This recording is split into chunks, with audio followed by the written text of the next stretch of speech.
Saudara, lantas apa sebenarnya alasan ataupun motivasi dari Nasdem, kader Nasdem yang harus melaporkan SBY ke polisi meski memang akhirnya laporan tersebut dibatalkan? Kita bahas bersama dengan Direktur Parameter Politik sekaligus pengamat politik, Mas Adi Prayitno yang telah bergabung bersama kami di Kompas Malam. Salam sehat Mas Adi. Mas Andi, Anda menilai tindakan Nasdem sampai punya niat mau melaporkan SBY ini seperti apa? Ya, saya kira dua hal. Pertama ada yang Mhm. substantif, yang kedua ada yang politis ya. Yang substantif itu tentu karena memang Nasdem melihat bahwa Pak SBY mungkin dianggap sangat keterlaluan, memberikan informasi bahwa seakan-akan Pak Anies Baswedan telah menginformasikan akan ada deklarasi di awal September dan bagi Nasdem mungkin itu dianggap tidak valid dan mungkin dianggap tidak benar ya. Yang kedua tentu ada alasan-alasan yang politis Mas ya. Karena Hmm. apapun judulnya serangan-serangan politisi-politisi Demokrat ke Nasdem dan PKS ini kan cukup sadis ya, disebut sebagai pengkhianat, musang berbulu domba dan seterusnya dan seterusnya. Hal-hal politik yang semacam ini sepertinya membuat sejumlah kader-kader Nasdem juga pastinya mendidih gitu ya karena merasa dituduh, merasa disudutkan. Dan dalam banyak hal kalau itu tidak dilaporkan ke polisi misalnya mungkin khawatirnya publik itu seakan-akan mengkonfirmasi bahwa Pak Anies itu adalah salah satu pemimpin calon presiden yang tidak menepati janji politiknya. Apalagi Mhm. hari per hari ini kan sudah memasuki tahun politik ya, yang tentu saja pernyataan pengkhianat, musang berbulu domba itu secara tidak langsung kan mendowngrade Oke. kredibilitas Pak Anies sebagai calon presiden di 2024 yang akan datang. Hmm. Oleh karena itu, itulah yang saya lihat lebih kepada hal-hal yang sifatnya politis ya. Kenapa Ada hal-hal pada politis yang terdapat dalam rencana laporan ini ya, meskipun akhirnya sudah dibatalkan. Kalau menurut Anda, hemat Anda ini pribadi dilaporkan oleh Sahroni atau memang atas nama Partai Nasdem sendiri sudah mengetahui rencana dari pelaporan yang dilakukan oleh Sahroni ini? ya kalau kita melihat kecenderungannya kan yang ingin melaporkan Ahmad Sahroni atas nama Mhm. pribadi ya. Tapi bagi saya soal pelaporan ini tentunya tidak mungkin atas nama pribadi. Mengingat Pak Sahroni ini kan adalah orang penting, elit penting yang saya kira memang posisinya juga sangat prestisius di Nasdem. Jadi yang dilaporkan itu pastinya atas nama partai nantinya. Oleh karena Mhm. itu inilah yang kemudian memantik kegaduhan beberapa hal beberapa hari ini ya. Tapi yang paling penting sebenarnya ini kan ada pesan politik kepada SBY, pesan politik kepada Partai Demokrat. Jangan terlampau berlebihan menyerang dan mendowngrade Anies Baswedan dan Partai Nasdem. Karena bukan tidak mungkin apa yang disampaikan oleh kawan-kawan Nasdem itu bisa berbuntut persoalan-persoalan hukum gitu loh, Mhm Mas. mhm mhm. Cuman memang kita sangat layak mengapresiasi karena laporan ke polisi ini kemudian dibatalkan gitu ya, ataupun Oke. digagalkan. Karena bagi saya persoalan politik itu sekeras apapun tidak boleh dibawa ke persoalan-persoalan hukum. Ya tuduh menuduh, ada pengkhianatan gitu ya, ada tikungan, ada ya harapan palsu Mhm. dan seterusnya adalah hal lumrah dalam politik kita.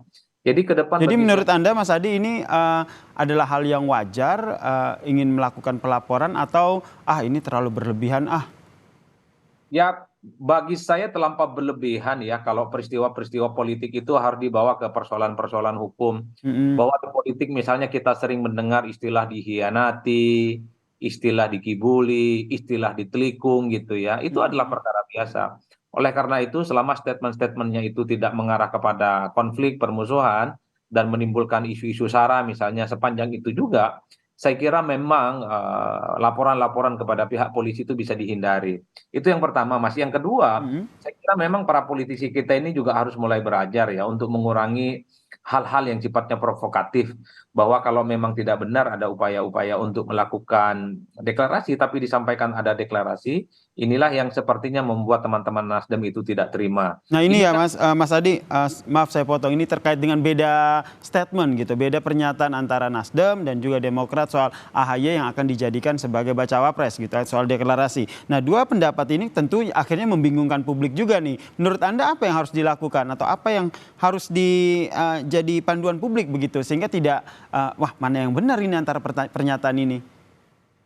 ya kalau melihat kecenderungan rata-ratanya kan memang bahwa AHY sebagai calon potensial Anies Baswedan kan terbuka.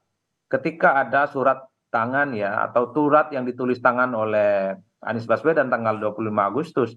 Tapi kan dalam politik itu Mas, Anies itu kan tidak bisa mewakili dirinya. Anies itu apapun Mhm. adalah orang yang kemudian sempat dideklarasikan oleh Nasdem untuk maju di 2024. Sekalipun Anies misalnya punya ketertarikan untuk mengusung AHY sebagai calon wakil presidennya, tapi Anies tidak bisa melampaui Nasdem dan tidak bisa melampaui Surya Paloh yang saya kira merupakan partai politik utama yang memajukan Anies sebagai kandidat capres. Jadi inilah yang sepertinya membuat polemik tidak berkesudahan. Satu sisi mungkin surat yang ditulis oleh Anies ya Hmm. tanggal 25 Agustus yang berupa tangan tulisannya itu adalah sebagai bentuk bagaimana Anies itu menginginkan AHY sebagai wakilnya. Tapi memang agak berbeda dari Nasdem yang memang sejak awal tidak terlampau memberikan rasa respect kepada AHY untuk bisa maju di 2024. Bantahan-bantahan semacam inilah yang saya kira sedang ditangkap oleh publik bahwa AHY itu sebenarnya disukai oleh Anies tapi mentok di Nasdemnya. Bantahan Oke. politik yang begitu keras, begitu ekstrim yang disampaikan oleh Demokrat sebagai bentuk amarah, sebagai bentuk kegeraman inilah yang sepertinya ingin dilaporkan oleh kawan-kawan Nasdem sebagai bentuk tidak terima.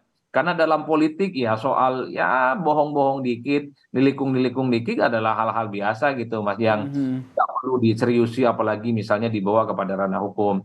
Jadi tradisi politik kita memang kalau mau jujur janganlah sampai ini berujung pada persoalan-persoalan yang keluar dari substansinya. Hukum, hukum, dan hukum. Kalau bicara hukum sudah bicara tentang hitam dan putih, tidak bicara tentang dinamika, tidak bicara tentang bagaimana hubungan antar partai.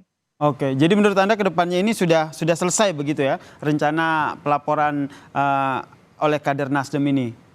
Ya bagi saya sudah selesai Mas ya. Oke. Tapi satu hal yang kemudian menjadi pelajaran publik bahwa dalam politik kita itu luas dan fleksibel dan jangan pernah berharap 100% pada politisi dan pada ke partai politik yang lainnya karena satu sama yang lainnya tuh bisa saling Mhm. membohongi dan bisa saling lupa soal Seperti yang komitmen. terjadi saat ini ya?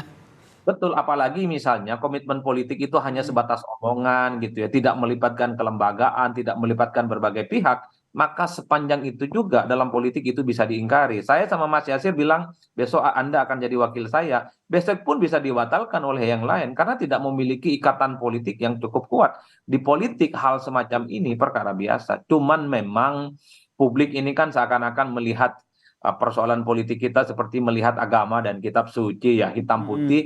Jadi sekalipun apapun yang dikatakan, ya itulah harus dijalankan. Kalau besok Anda saya nyatakan sebagai calon wakil, maka besok pun Anda harus ikut dan memenuhi aturan itu. Tapi Baik. di politik, Mas, apa yang disampaikan belum tentu dilaksanakan. Apa yang Mhm. diucapkan itu justru kebalikannya. Bilang iya, padahal di belakangnya tidak. Jadi Berarti publik juga harusnya tidak ikutan baper begitu ya dengan dinamika politik yang terjadi ya, Mas Adi ya? ya, politik kan di Indonesia para publik ini kan sudah paham betul Mas Mhm. bohong-membohongi di politik ini perkara biasa kok. Baik. Bahkan begitu banyak para pemilih kita yang sudah ditinggalkan oleh para elit yang dulu selalu disebut mewakili rakyat, tapi nyatanya kalah pemilu jadi menteri gitu ya. Itu kan juga membohongi dari rakyat. Jadi rakyat kita ini sangat terbiasa dipertontonkan pada orkestrasi, pada satu drama politik di mana elit itu sering berbohong dan sering mengingkari janji Baik. politik satu sama yang lain. Baik, kita nantikan ya dinamika politiknya akan seperti apa nih ke depannya jelang Pilpres 2024. Terima kasih Direktur Parameter Politik, Mas Adi Prayitno telah bergabung bersama kami di Kompas Malam. Salam Makasih sehat Mas Mas Yasir. Adi. Sukses selalu Mas.